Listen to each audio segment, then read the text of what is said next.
السلام عليكم ورحمة الله وبركاته، بسم الله والصلاة والسلام على رسول الله. النهارده إن شاء الله الفيديو بتاعنا هيكون طويل شوية، هنتكلم فيه عن كل الأسئلة الخاصة بمجالات أمن المعلومات، هنشرح بالضبط إيه هي مجالات أمن المعلومات المتاحة كتخصصات رئيسية وتخصصات فرعية، وإن شاء الله هنشرح إيه هي الbasic skills أو المهارات الأساسية المطلوبة عشان تقدر تدخل المجال، وهنتكلم برضه في الآخر كجزء إضافي عن شوية شهادات مجانية عالمية تقدر إن أنت تضيفها للCV بتاعك من أماكن موثّقة ومعروفة عالميًا عشان تبقى بتحسّن من جودة الCV وفي نفس الوقت من غير أي تكلفة مادية إن شاء الله. خلّينا نبدأ على طول الcyber security domains أو بتخصصات مجال أمن المعلومات.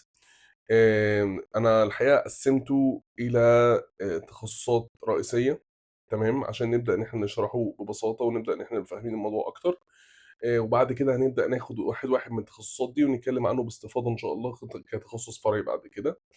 التخصصات الرئيسية هي 4 تخصصات، هم أول حاجة الoffensive security، تاني حاجة هي الdefensive security، تالت حاجة security engineering and architecture، ورابع حاجة هي governance risk and compliance. طيب يعني إيه الكلام ده؟ ببساطة offensive security كل ما يختص ب ال ال الأمن أو الsecurity الهجومي، بمعنى إن أنت بتحاول تكتشف ثغرات سواء في مؤسسة، سواء في تطبيق أو application معيّن. مهمتك في الحالة دي اكتشاف الثغرات عبر يعني أكتر من طريقة هنشرحها أو أكتر من شُغلانة أو job profile هنشرحهم. فده كده بالنسبة للoffensive security. defensive security من اسمها برضه أنت راجل بتدافع عن المكان اللي أنت موجود فيه، بتبدأ إن أنت تعمل الrules بتاعتك وتطبّق أو تستعمل solutions أو مثلًا products معيّنة، وبتبدأ إن أنت تبقى شخص مدافع عن المكان اللي أنت مسؤول عنه، سواء أنت بتحميه من service provider من شركة مزوّد للخدمة، أو أنت بتحميه كشخص مسؤول أو متعيّن كsecurity engineer داخل المكان. أنت مسؤول عن أي هجمات إلكترونية أو أي هجمات ليها علاقة بأمن المعلومات بتؤثّر على مسار الشغل داخل المؤسسة بتاعتك. تالت تخصُّص هو الsecurity architecture أو engineering، هو مجال مُختص أكتر بالهندسة، يعني تبدأ تحُط بقى تشوف الprocess ماشية إزاي، تبدأ تشوف مثلًا حاجة زي الapplication security، حاجة زي الDevSecOps، تبدأ تخش في مراحل الengineering أو المراحل الهندسية داخل المؤسسة بتاعتك، وبتبدأ تحط regulations وتبدأ إن أنت تشتغل على الprocess دي، بحيث إن أنت برضه بتحاول في الآخر تحمي أو بتأمِّن مثلًا الكود أو بتأمِّن الأنظمة اللي موجودة داخل المكان بتاعك. برضه هي ليها أكتر من job profile هنتكلم عنهم بالتفصيل، إيه الشغلانات المتاحة بالضبط داخل التخصُّص ده. آخر تخصُّص رئيسي هو الgovernance risk and compliance، وهو الشخص بقى اللي بيدير العملية دي كلّها من فوق، يعني هو اللي بيبقى بيحُط الpolicies أو الprocedures أو اللي بيحُط ال يعني إيه بالضبط اللي أنت محتاجه كوثائق أو كstandards معيّنة، عشان تبدأ إن أنت بتدير عملية الأمن السيبراني البرنامج كلّه على بعض بكل التخصصات اللي إحنا اتكلمنا عنها وهنتكلم عنها. في الآخر الراجل ده بيحط بالضبط الpolicies اللي بتخلّيه بيدير بقى برنامج الأمن السيبراني أو اللي هو cyber security program أو الinformation security program اللي هو الISMS، إزاي بيديره بقى داخل المكان ده. في الآخر ده تخصُّص الراجل بتاع الgovernance risk and compliance. وطبعًا في حاجة مهمة جدًا تانية اللي هي الcompliance، أو بمعنى التطابق مع الstandards العالمية زي الPCI والISO وهكذا. هنمسك بقى مجال من الحاجات اللي إحنا اتكلمنا عنها دي ونبدأ نشرحها بالتفصيل. أول حاجة هي الoffensive security، بتنطبق أو بتتوسّع لإيه؟ بتتوسّع ل5 مجالات رئيسية هنتكلم عنهم بالتفصيل. خلّينا نبدأ بأول واحد اللي هو أشهر واحد اللي هو penetration testing واللي أغلب الناس تسمع عنه وتعرفه، اللي هو اختبار الاختراق. إن أنا والله بادخل على مثلًا مؤسسة بيبقى عندي application أو تطبيق معيّن وباحاول إن أنا أعمل له عملية محاكاة ل لهجوم حقيقي، باحاول إن أنا أكتشف الثغرات اللي ممكن تكون موجودة في التطبيق سواء ويب أو موبايل أو desktop أو whatever.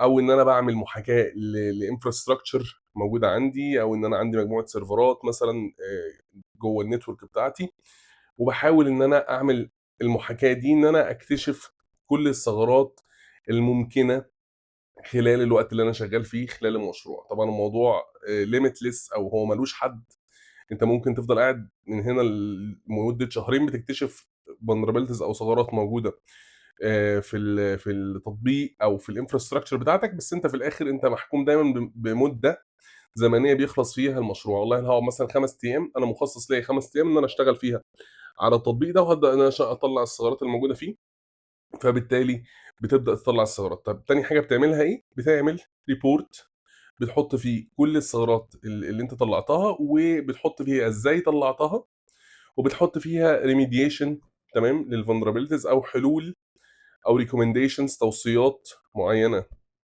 للvulnerabilities دي، اللي هو أنت هتقفلها إزاي بالضبط. دي كده أول حاجة. تاني تخصُّص هو الred teaming. الred teaming يُعتبر أشمل شوية من الpenetration testing. هو مش بس بيهاجم application معيّن أو بيهاجم infrastructure معيّنة، لأ هو أنت بتهاجم بقى هنا الorganization كلّها على بعض. أنت مطلوب منّك target معيّن أو عندك target معيّن، اللي هو مثلًا let's say application أو let's say شركة مثلًا جوجل. تمام، المفروض إن أنت تخترق شركة جوجل وعندك objective معيّن بيبدأ إن هو العميل بيحطه لك قبل ما تبدأ المشروع. والله أنا عايزك تحقق الobjective 1، 2، 3. خلاص، هتحققه إزاي بقى دي بتاعتك.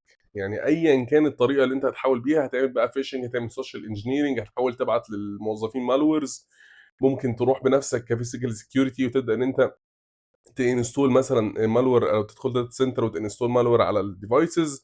أيًا كانت الطريقة اللي أنت هتحاول تحقق بيها الobjective ده، تعتبر ضمن الred teaming طالما أنت متّفق فيها مع العميل بتاعك على الscope أو أنت هتنفّذ إيه بالضبط، أو عادةً بيبقى متّفق على الout of scope items أو إيه اللي أنت مش هتنفّذه خلال العملية بتاعتك.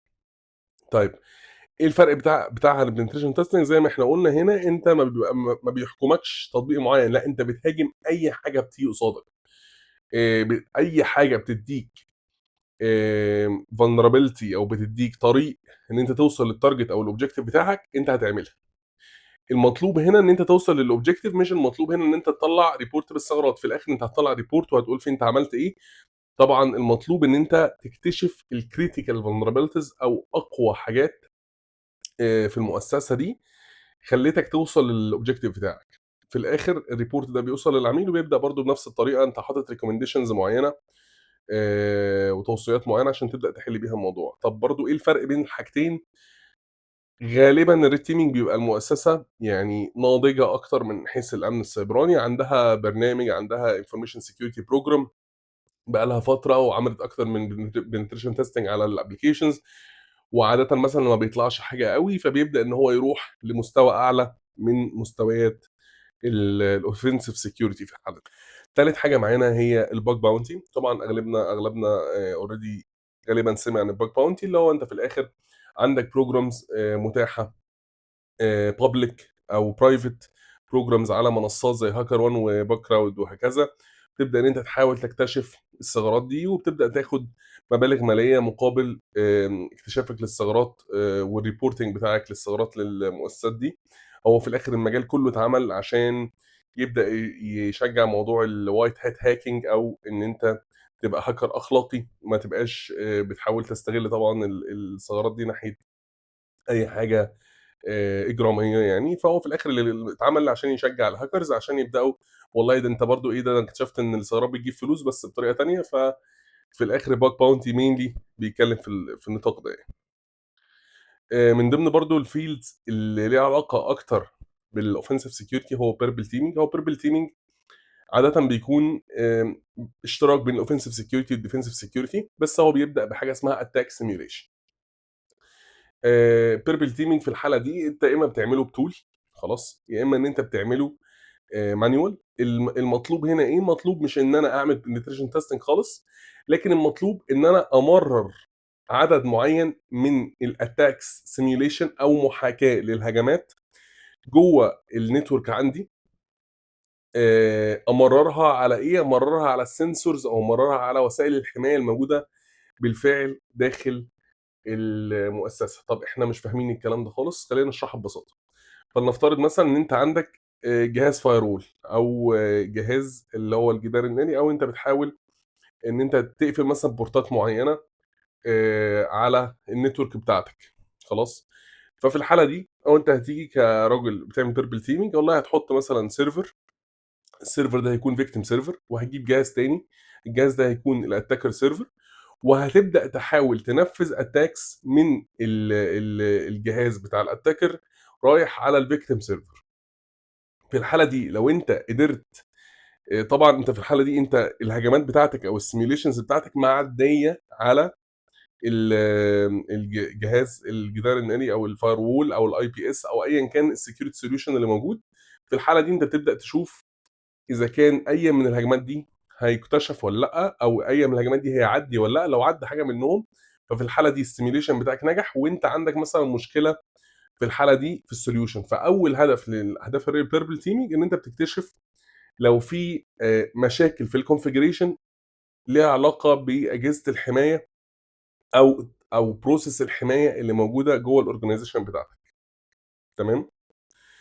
تاني حاجة مثلًا فلنفترض إن أنت عندك برضه victim machine، أنت برضه عندك مثلًا windows machine كده أنت جايبها على جنب، وعندك attacker machine، والله أنت بتحاول مثلًا تبعت ransomware وبتحاول إن أنت ترنّه على الجهاز ده. لو الransomware ده اشتغل تمام، وكان فعّال وقدر إن هو يعدّي وسائل الحماية اللي موجودة على الwork station اللي هي الendpoint security اللي موجودة على الwork station نفسها، في الحالة دي أنت الsimulation بتاعك نجح تمامًا. يبقى في الحالة دي إحنا الpurple teaming كلّه على بعض، أنا مش باحاول إن أنا أعمل pen testing خالص، تمام، بس باحاول أعمل attack simulations. الattack simulations دي زي ما اتفقنا، يا إما بيبقى عندي solution purple teaming زي attack IQ زي Vicus وأكتر من solution موجود commercial. في tools تانية موجودة for free برضه بتعمل نفس القصة، أو إن أنا باكتب بقى باحاول إن أنا أدخل مثلًا على Writer وبابدأ إن أنا أشوف الtechniques والtactics اللي موجودة، وأبدأ إن أنا أنفذها manual بإيدي. يبقى في الحالة دي ده purple team. الexploit development هو آخر مجال في الoffensive security profiles أو jobs، وهو باختصار إن أنت هنا بتحاول تكتب exploit لvulnerability معيّنة. يعني إيه vulnerability ويعني إيه exploit؟ vulnerability أنت لقيت weakness معيّنة موجودة في server، موجودة في تطبيق وهكذا. الexploit بتاعتك هي الكود أو في الآخر الشيء اللي أنت هتبعته أو هتهاجم بيه الserver بتاعك عشان تبدأ تحصل على الاستغلال. يعني هو في الآخر الاستغلال للثغرة دي هيتم عن طريق الexploit أو عن طريق الpayload اللي أنت هتبعته للserver عشان تستغل الثغرة دي. مثلًا لو بنفترض إن أنت عندك ثغرة معيّنة بتدّيك remote code execution أو RC vulnerability، فأنت الكود اللي هيخلّيك تrun الكلام ده هو في سياق الexploit أو الاستغلال للثغرة. في ناس بتعمل كده كتير، لأ مثلًا exploit development ممكن يبقى له علاقة أكتر بالresearch. يعني أنت ممكن تبقى شغال في شركة بتحاول تresearch مثلًا، خلّينا نفترض على شركة زي Nessus، بتحاول إن هي دايمًا أي attack جديد بتحاول إن هي تحطّه عندها في الdatabase بحيث إن هو يبقى جزء من الscanner بتاعها. فغالبًا الجزء بتاع الexploit development ممكن يبقى ليه علاقة أكتر يا إما بشركات الscanners، خلاص، يا إما ممكن تبقى ليها علاقة برضه بشركات الattack simulations. في الحالتين أنت بتحاول تكتب exploitations لحاجات مش موجودة public على الإنترنت. يعني أنت لو دوّرت مثلًا على أي exploit public لvulnerability معروفة، CVE معروفة، أحيانًا مش بتلاقي الexploit public، بتلاقي إن الexploit ده private بيكون موجود في scanner معيّن rapid 7 مثلًا. في الحالة دي الشركة قعدت والله وجابت راجل researcher وقالت له والله إحنا في الCVE الفلانية اكتشفناها، بس إحنا عايزين نكتب لها private exploit نخلّيها عندنا عشان نقوي بيه الsolution. فغالبًا ده بيكون الjob profile بتاع exploit development أكتر. هنتكلم دلوقتي عن الdefensive security jobs والjob profiles الخاصة بالdefensive security، وهنبدأ طبعًا بالsecurity operation center أو الSOC، وهو الفريق اللي بيكون دايمًا قاعد عشان يشوف أو يبدأ يحلل كل الlogs اللي بتيجي، كل الinstance اللي بتيجي، وكل الcases اللي بتحصل داخل الorganization عشان يشوف لو في أي attack بدأ إن هو يظهر. بيعمل ده عن طريق بيعمل ده عن طريق rules معيّنة هو بيحطها بيقول لك والله أنا عارف إن الattack الفلاني مثلًا الbrute force بيحصل عن طريق إن أنت بتبعت أكتر من محاولة خاطئة لنفس الuser خلاص، فأنا هالِم كل الlogs اللي موجودة عندي في المؤسسة أو في الorganization وأبدأ إن أنا أغذّي بيها حاجة اسمها SIEM solution. SIEM solution ده بيبدأ إن هو يجمّع الlogs بيعتبر log server وفي نفس الوقت تقدر تكتب عليه rules معيّنة. الrules دي أول ما يعدّي عليها أو قبل ما تعمل عملية تطابق مع logs معيّنة موجودة، والله إيه ده أنا اكتشفت مثلًا إن في فعلًا 10 trials غلط على نفس الaccount، أنا هنا الrule بتاعة الbrute force هتfire وهتبدأ إن هي تفتح case أو تفتح incident بالنسبة للراجل بتاع السوق. طبعًا في أكتر من layer أو أكتر من tier اللي هو tier 1 وtier 2 وtier 3 يبدأ إن هو كل واحد ليه تخصُّص معيّن داخل السوق ليه حاجة معيّنة بيعملها خلال الprocess بتاعة الsecurity operation center. تاني job profile هو threat hunting أو الthreat hunter، وهو راجل دايمًا بيبقى قاعد بيدوّر على افتراضيات ليها علاقة بالattacks. يعني أنا دلوقتي أنا هافترض تمام، أنا هافترض إن المكان already في attack حصل فيه، في حد واخد مثلًا remote code execution على server من السيرفرات تمام، في مثلًا server infected بvirus وهابدأ أتعامل مع الوضع ده كإنه فعلًا موجود خلاص، وأبدأ أدوّر على الtraces أو على الlogs بتاعة حاجة شبه كده في المكان عندي، والله لقيتها فعلًا يبقى أنت كده عرفت تعمل hunting أو اصطياد للنوع ده من الأخطار. هو شبه شوية الbug bounty بس العكس. يعني أنت بتhunt هنا على threats مش بتhunt على bugs أو مش بتhunt على يعني زي ما إحنا قُلنا في bug bounty أنت بتطلّع ثغرات، لأ أنت هنا بتفترض إن في attacks فعلًا حصلت خلاص، وإن أنت المكان بتاعك مُصاب بيها، وبتبدأ إن أنت تدوّر على الtraces أو الlogs بتاعة الattacks دي، عشان لو فعلًا نجحت في الموضوع ده أنت فعلًا ممكن تكون مُصاب already compromised بthreat معيّن. الdigital forensics والincident response هو التخصُّص التالت، وهو دايمًا بييجي بعد ما بتكون الincident حصلت، هو أول فريق بيدخل وبيتدخّل في اللحظة دي عشان يبدأ يشوف الincident دي، يبدأ يعمل لها الcycle بتاعة الincident response ويتعامل معاها ويعمل commitment يبدأ يتعامل معاها ويعمل الcontainment بتاع الincident اللي حصلت والrecovery طبعًا بيحاول إن هو يتعامل مع الincident اللي حصلت وبيحاول يرجّع الsystem للي سبق في كده، وبيليه بيليه موضوع الdigital forensics اللي هو إن أنت بتحاول تشوف الموضوع ده حصل إزاي، عشان تقدر إن أنت تقفل الثغرة لو أنت لقيت ثغرة فعلًا موجودة. فالdigital forensics هنا أو التحقيق الجنائي للثغرات أو للمؤسسة بتاعتي، في الحالة دي هو المفروض يبدأ يشوف برضه الtraces هيبدأ يجمّع بقى كل الأدلة اللي موجودة، ويشوف هو الattack اللي حصل فعلًا حصل إزاي. يبقى هو إيه الفرق بين ده وبين الthreat hunting؟ الthreat hunting بيعمل hypothesis بيعمل افتراضيات معيّنة، لكن incident response وdigital forensics لأ، أنت اتضربت بransomware وأنت جاي تشوف، يعني أنت الموضوع ما فيهوش بقى الوقت الطويل اللي أنت ممكن تاخده في threat hunting. أنت راجل كthreat hunter بتشتغل بقى بدماغك وبتقعد براحتك، لأ أنت هنا الincident response والdigital forensics غالبًا بيتم لمّا بيحصل كارثة وبيكون الشغل تحت ضغط ومحتاج تخلّص في وقت معيّن، فالjob profiles مختلفة حتى لو كانت نفس الskills هي. رابع حاجة ليها علاقة بالSIEM والSOAR operations. طبعًا زي ما إحنا قُلنا الSIEM solution اللي هو الجهاز اللي غالبًا بنتعامل بيه في الSOC.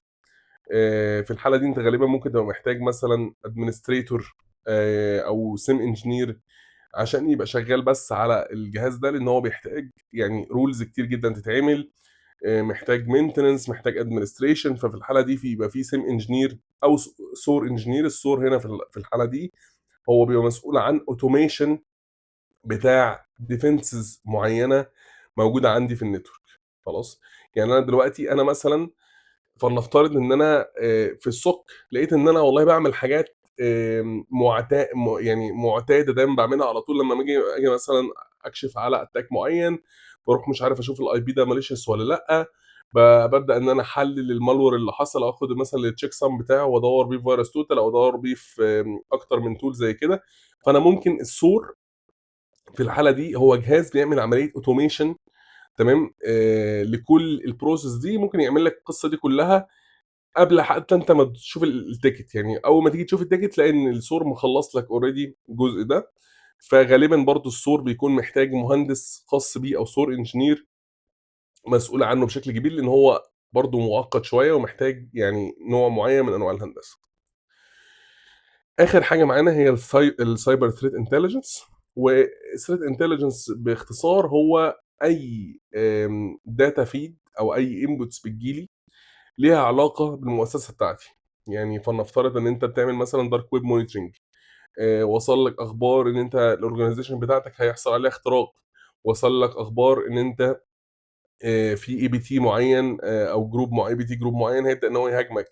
طيب أنت عندك برضه الcheck sums بتاعة مثلًا الmalwares الجديدة كلّها مُحدّثة الdatabase، أي حاجة ليها علاقة بالinput أو بالfeeds اللي بتيجي من الاتجاه بتاع الأمن السيبراني، سواء ليه علاقة بالviruses بالransomwares بالAPT groups. في الآخر الراجل ده هو بتاع الاستخبارات، هو بيبدأ إن هو يجمّع الأخبار اللي موجودة كلّها وبيبدأ يوصل له الfeeds دي من مصادر يعني معيّنة، سواء من البنك المركزي مثلًا في المكان بتاعك، أو سواء مثلًا من جهة معيّنة أو من product معيّن، ممكن يبقى شغّال على حاجة اسمها TIP أو threat intelligence platform، أو ممكن يبقى شغّال على مصادر مجانية بتجيب له أخبار، ممكن تبقى بتفتح HackerOne حتى، أنت بتجمّع الthreat intelligence بتاعتك من أي مكان موجود له علاقة بشغلك، عشان تقدر إن أنت في الآخر توصّل ممكن بتوصّل رسالة معيّنة أو بتعمل action معيّن عشان تحمي الorganization بتاعك. هنبدأ نتكلّم عن التخصصات الخاصة بالsecurity engineering والsecurity architecture. إيه الjob profiles اللي ممكن تكون موجودة في المجال ده؟ عندنا برضه 5 أنواع من الjob profiles. آمم، أول حاجة هي الapplication security، وهي اللي إحنا بنتكلّم عنها بشكل كبير جدًا في القناة عندنا، وهو الراجل زي ما قُلنا هنقولها باختصار، يعني هو في الآخر الشخص المسؤول عن حماية التطبيقات داخل المؤسسة، لوجهة نظر المعاكسة للpenetration testing هو الapplication security، وهو بيبدأ إن هو يأمِّن التطبيق ده عن طريق أكتر من process أو عن طريق الدخول في الprocess بتاعة الdevelopment والSDLC داخل المؤسسة بتاعته، بيحاول إن أنا أبدأ إن أنا inject الsecurity في كل مرحلة من المراحل دي، عشان أطلّع أي عدد من الثغرات موجود، بس باحاول أعمل كده بدري عشان يعني أسهّل أو أخلّي عملية الاكتشاف دي أسرع وأوفر بالنسبة للشركة.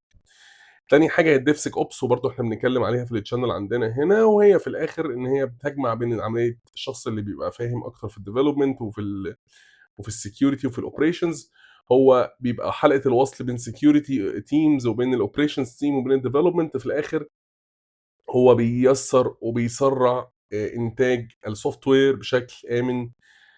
ده اختصارًا كده، وطبعًا ممكن ندخل أكتر في الفيديوز والplaylists الموجودة عشان نتعلّم أكتر عن المجال ده لو إحنا حابين نعرف.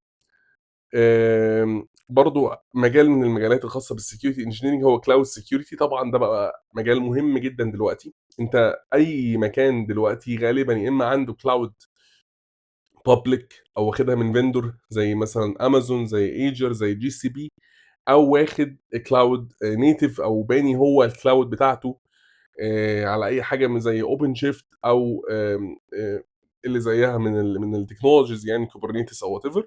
فهو في الآخر أنا عندي شخص بيتعامل على cloud مرتبطة بالmicro services، مرتبطة بالcontainers، ومجال طبعًا كبير جدًا مختلف عن ما سبق من عملية إنتاج البرمجيات. لأ، حاليًا أنت محتاج تشوف المجال ده، لإن هو بشكل كبير هو غالبًا هو ده المستقبل، اللي هو already بيفرض نَفْسه حاليًا، وأغلب الشركات بقت رايحة ناحية الcloud، سواء زي ما قُلنا public أو cloud native أو هي بتبني cloud بتاعتها بنَفْسها. الnetwork security إحنا كده عايزين نتكلم عنه، لإن هو مجال موجود بالفعل وعليه طلب كبير جدًا. الnetwork security في الآخر هو الشخص المسؤول عن وجود أنظمة الحماية، تمام، اللي هي مثلًا زي الfirewall، زي الIPS، زي الIDS، زي الXDR. هو في الآخر الشخص اللي بيبني لك نظام الحماية داخل المؤسسة بتاعتك، يا إما أنت customer، يا إما هو مسؤول عن الconfiguration بتاعته وهو جوّه الcustomer نفسه، يا إما إن أنا مسؤول كservice provider إن أنا أركّب لك أو أعمل عملية implementation للdevice أو الsecurity device ده. وابدا ان انا احط لك initial configuration وانت تبدا تشغله بعد كده. ففي الاخر النتورك سكيورتي هو مختص بكل حاجه ليها علاقه بانظمه الحمايه او السايبر سكيورتي برودكتس داخل المؤسسه. اخر حاجه هنتكلم عنها ليها علاقه بالسكيورتي انجينيرنج، حاجه اسمها ايدنتي اند اكسس مانجمنت، وهي مرتبطه ارتباط كبير بما يتعلق بعمليه الاوثنتيكيشن والاكونتس اللي موجوده عندك، وازاي ان انت بتحمي الايدنتيتيز بتاعه اليوزرز اللي موجوده عندك في المؤسسه بتاعتك. وبتبدا تحط البوليسيز الخاصه بالموضوع ده، وبتبدا تشوف ايه الريجوليشنز اللي ممكن تحطها عشان تحمي او تبروفايد اكسس بشكل مظبوط. بتشتغل بقى على سوليوشنز زي مثلا البام او البريفليج اكسس مونيتورنج، بتبدا تشتغل على سوليوشنز معينه بتطلع لك لو في اكونتس مثلا كومبرومايز او وات ايفر. اغلب الموضوع زي ما قلنا هو ليه علاقه بالايدنتيتيز او بالاكونتس بحمايه الحسابات اللي موجوده في الشركه. اخر حاجه هنتكلم عنها واخر دومين هنتكلم عنه هو الجي ار سي جوبز. الجي ار سي زي ما قلنا كده ده الراجل المعلم بقى اللي بيدير الموضوع ده كله من فوق. هو مجال مش تكنيكال قوي على قد ما انت محتاج تبقى عندك نوليدج قويه جدا في كل المجالات. لازم تبقى عارف كل الجوب بروفايلز اللي شغاله. انت غالبا التيم ممكن يبقى مكون من كل الجوب بروفايلز اللي احنا اتكلمنا عليها. عندك اوفنسيف وديفنسيف وكل المجالات اللي احنا اتكلمنا عليها. ممكن يبقى عندك شخص او اتنين او فريق حسب حجم الاورجنايزيشن بتاعتي. ففي الاخر لازم يبقى في شخص بيحط بقى ريجيليشنز، بيحط بوليسيز، زي ما هنتكلم دلوقتي عن الجوب بروفايلز برضو الخاصه بالجي ار سي ان شاء الله. اول حاجه فيها هي ريسك مانجمنت. هو في الاخر انت مثلا بتبلغ بقى فولنربيلتيز، الاوفنسيف سكيورتي بيبلغ فولنربيلتيز، الديفنسيف سكيورتي بيقول لا والله ما حصل. في الاخر هو الشخص اللي يعني بيقيم بقى الريسكس اللي بتكون موجوده في الاورجنايزيشن دي، سواء طالعه من انترنال تيم او سواء طالعه من ثيرد بارتي او من فيندور جاي عندي. في الاخر اللي بيقول بقى الريسك ده او الخطر ده حقيقه هو كام بالظبط. في الحاله دي هو الريسك مانجمنت اللي هي الار اللي في الجي ار سي. هو الريسك مانجمنت او ريسك كالكوليشن بيبدا ان هو عن طريق معادلات معقده يبدا يحسب في الاخر الخطر الحقيقي اللي موجود عندي. في الاخر بقى بعد ما نلم ريبورتس كلها اقول لك والله انا عندي فعلا عندي 3 هاي ريسكس موجودين. ممكن يبقى انت مطلع فولنربيلتي كريتيكال والريسك بتاعها لو. تمام. في الاخر بعد ما عملت الايكويشنز دي لقيت ان الريسك بتاعي انا ما فيش خطر كبير عندي، والعكس ممكن تبقى حاجه صغيره جدا بس الخطر منها كبير. تاني جوب بروفايل هو كومبلاينس، وهو ان انا بشوف مدى التوافق بتاعي مع الستاندردز العالميه الخاصه بالسكيورتي زي البي سي اي دي اس اس اللي هو من شركه فيزا وماستر كارد. ومن غيره مفيش اي مؤسسه ماليه هتبدا تتعامل في بيانات ماليه زي بياناتي او كريدت كارد انفورميشن غير لما تكون واخده شهاده معينه من البي سي اي دي اس اس عشان تبدا تشتغل. ففي الحاله دي عشان ده يحصل انت طبعا محتاج يكون عندك ستاندرد معين من ستاندردز الامان موجوده. محتاج يبقى عندك مستوى مرتفع جدا من مستويات الامان، حاجه زي الايزو 27001 واكتر من شهاده ايزو واكتر من شهاده ثانيه. انت محتاج في الاخر بتتوافق مع الريجوليشنز الخاصه او اللي بتفرض على الشركه بتاعتك في البيزنس سيكتور بتاعك في البلد بتاعتك. الموضوع مرتبط ببيزنس سيكتور. شغال في بيزنس ايه؟ انت بنك ولا فينتك ولا شركه عاديه ولا ستارت اب؟ نوع الانفورميشن اللي انت بتتعامل معاها، نوع الفاينانشال داتا اللي انت بتتعامل معاها. طب انت موجود في انهي بلد؟ لان كل بلد بتفرق بشكل كبير برضو بين ريجوليشنز. مثلا البنك المركزي فلنفترض، وفي حاجات تانية عالميه ما بتفرقش. ففي الاخر اللي بيجمع بقى القصه دي كلها هو الراجل بتاع الكومبلاينس. الجفرنس هو التخصص اللي انا بحط فيه الانفورميشن سكيورتي بوليسيز اند بروسيجرز. تمام. اللي بتبدا ان هي تحكم الانفورميشن سكيورتي بروجرام جوه المكان. انا والله هحط لكل حاجه ليها علاقه بالانفورميشن سكيورتي بوليسي او وثيقه معينه بقول فيها للناس ازاي تتعامل مع الحاجه دي جوه المؤسسه. انا بقول لك والله وجهه نظر امن المعلومات في الموضوع ده. تمام. ان انت مثلا ما تحطش يبقى عندك كلين ديسك بوليسي، ما تحطش مثلا باسوردات على الشاشه، ما تحطش باسوردات على المكتب. فلنفترض عندك الفيزيكال سكيورتي، والله انت شكل الفيزيكال سكيورتي والجيتس المفروض يكون بالشكل الفلاني، وهكذا. بتبدا توصل لكل دومين او كل نقطه من النقط ممكن توصل ل 30 40 بوليسي. ولازم يكون الناس كلها اوير بالبوليسيز دي. في الاخر الشخص اللي بيكتب بقى البوليسيز وبيكتب البروسيجرز عشان نتعامل إزاي مع أمن المعلومات جوّه الشركة، هو في الآخر الراجل بتاع الgovernance في الحالة دي. ليه ده بيحصل برضه؟ لإن في الآخر أنت ممكن تبقى جايب كل الproducts اللي في الدنيا، وده بنشوفه كتير جدًا، وفي الآخر مجرد إن شخص فتح mail أو شخص نزّل عنده malware، ما عندوش دراية كفاية، هو السبب إن الorganization كلّها حصل لها hacking، وده حصل في يعني في أماكن كبيرة جدًا. ففي الآخر هو أنت هنا بتهتم بتأمين المنشآت بتهتم بتأمين الناس نفسها، إن هم يبقوا ماشيين على الinformation security program أو برنامج الأمن المعلومات. برضه حاجة من الحاجات المهمة جدًا اللي هي رقم 4 الsecurity awareness، إن أنت تعمل security awareness campaigns، يا إما أنت بتعمل الsecurity awareness campaigns بنفسك، يا إما إن أنت بتجيب vendor يعمل لك campaigns معيّنة عشان تبدأ توعّي الناس زي ما قُلنا. هو الإنسان هو أضعف حلقة في حلقة أمن المعلومات أو سلسلة أمن المعلومات، فهنا بتوعّي الناس إزاي إن أنت ما تُقعش في أي خطر من الأخطار، عن طريق إن أنت بتبدأ تدرّبه دايمًا وتعمل له awareness وتعلّمه إيه هي المستجدات في الattacks. أنت ممكن يحصل عليك attack بالشكل الفلاني، خُد بالك اعمل كذا، اتصرّف كذا، طب أنت لو حصل فعلًا هتبلّغ إزاي وهكذا. نبدأ نعمل cyber drills أو نعمل يعني exercises بسيطة عشان الemployee أو الموظف يبقى فاهم أو عنده دراية بأمن المعلومات في الحتّة دي. الsecurity training نفس القصة، أنت ممكن تبقى بتدّي غالبًا اللي هو الinduction أو الbeginners training اللي ليه علاقة بالsecurity لو حد لسه داخل المؤسسة، بيبدأ إن هو يخش مثلًا على تسجيل لايف موجود، أو إن أنت تدخّل له مثلًا حد instructor يبدأ يشرح له أكتر عن المجال، ويدّي له تدريب بسيط كده للموضوع عشان يبدأ يبقى عنده awareness ناحية الinformation security. يعني الحمد لله إحنا كده خلّصنا الجزء الأولاني، خلّصنا الjob profiles، خلّصنا الjob domains الموجودة. أتمنى نكون مكمّلين إن شاء الله في الفيديو عادي ما زهقناش. نوصل هنا عند الcore needed skills أو إيه اللي أنا محتاجه بشكل أساسي عشان أبدأ أدخل في أي من المجالات دي. دي skills يعني أنا جمّعتها أو من اللي إحنا شُفناه في الmarket أو من اللي إحنا بنعمله دايمًا.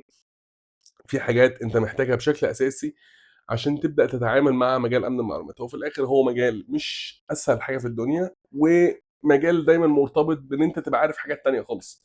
يعني أنت مش بتخش تذاكر مثلًا لغة برمجة وتروح تكتب كود، لأ، أنت بتأمِّن الكود، فأنت محتاج تبقى فاهم لغة البرمجة. ففي أساسيات لازم تكون موجودة، زي برضه الcloud في أساسيات بتكون موجودة.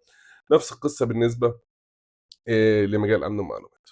إيه الcore needed skills؟ هو إحنا مقسّمينهم ل5 حاجات. أول حاجة هي الprogramming أو البرمجة، الnetworking، الoperating systems سواء Windows دي رقم 1، رقم 2 Linux، ورقم 5 هنا هو الsecurity plus أو أي حاجة بتدّيك basic security concepts في العموم.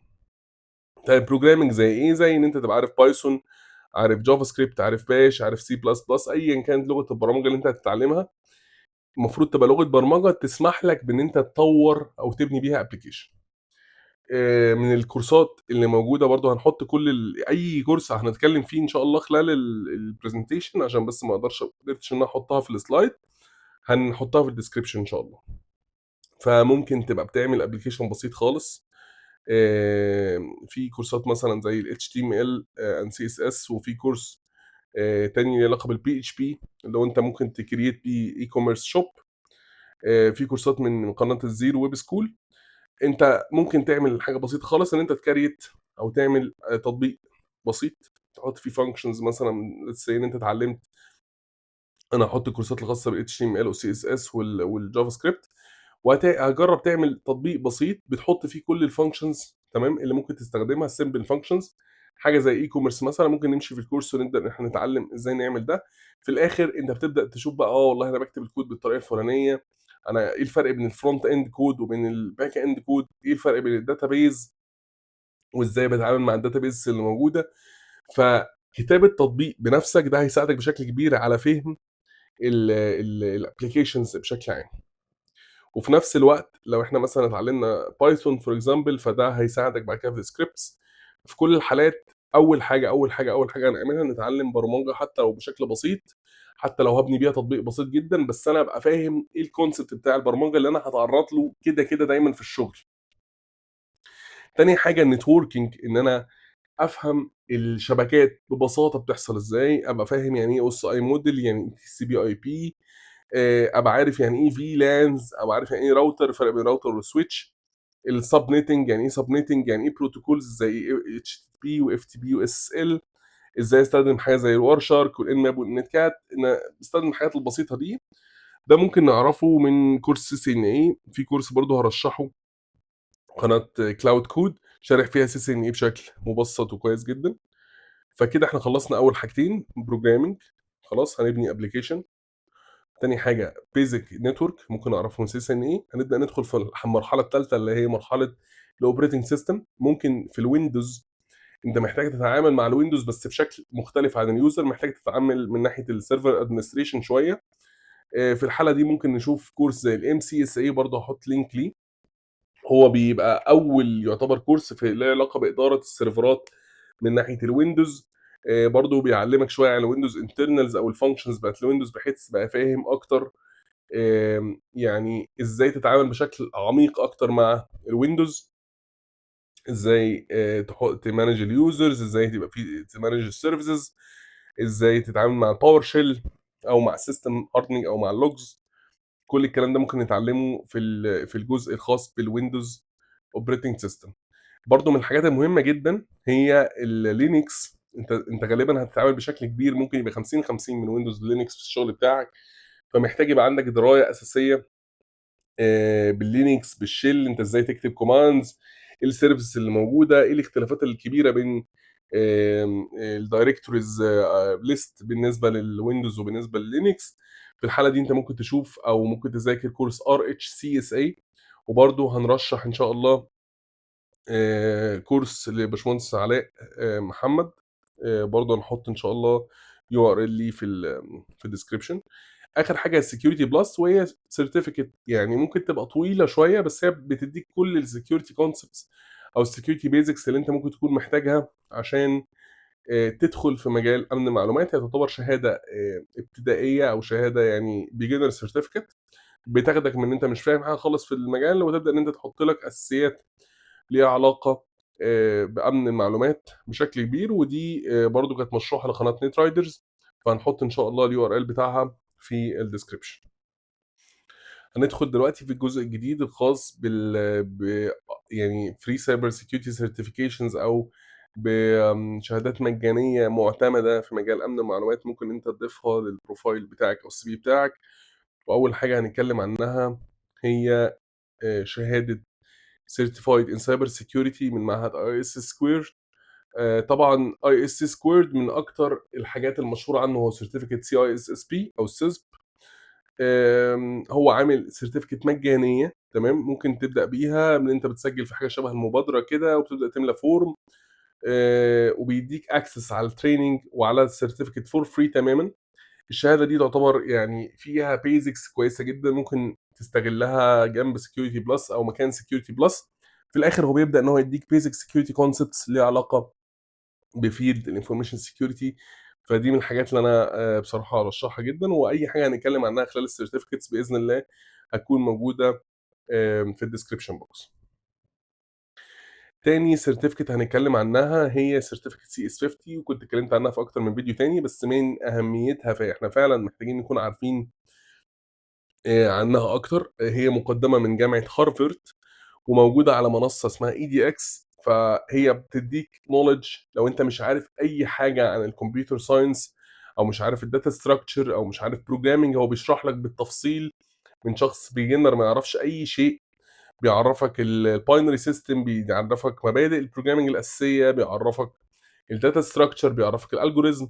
فلو أنت عايز فعلًا تدرس الكمبيوتر ساينس بشكل محترم واحترافي، أنا شايف إن ده أحسن كورس اللي بيوصّى بيه في كل جامعات العالم عشان تبدأ بيه في مجال الكمبيوتر ساينس، هو CS50 من جامعة هارفارد. في برضه كورس مهم جدًا هو الcyber security professional certificate من جوجل. هو مُقدّم على منصة كورسيرا، وبيبقى فيه تقريبًا حوالي 7 أو 8 كورسات. هو بيدّيك برضه foundations ليها علاقة بمجال أمن المعلومات، هيدّيك key concepts محتاج تكون عارفها.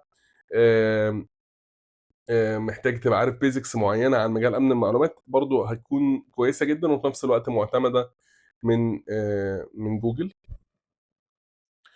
زي ما كنا اتكلمنا قبل كده عن الcyber threat intelligence، فهو في certificate من معهد ArcX أو من شركة ArcX خاصة بالcyber threat intelligence، اسمها cyber threat intelligence 101. برضه هنحط الURL بتاعها، هي بتبدأ تدّيك basics أو foundations لمجال الthreat intelligence، وبترشّحك أو بتخلّيك يعني قادر على إن أنت تبقى داخل كentry level بالنسبة لحد threat analyst. برضه في courses من Palo Alto، تمام، في حوالي 4 كورسات مجانية من شركة Palo Alto.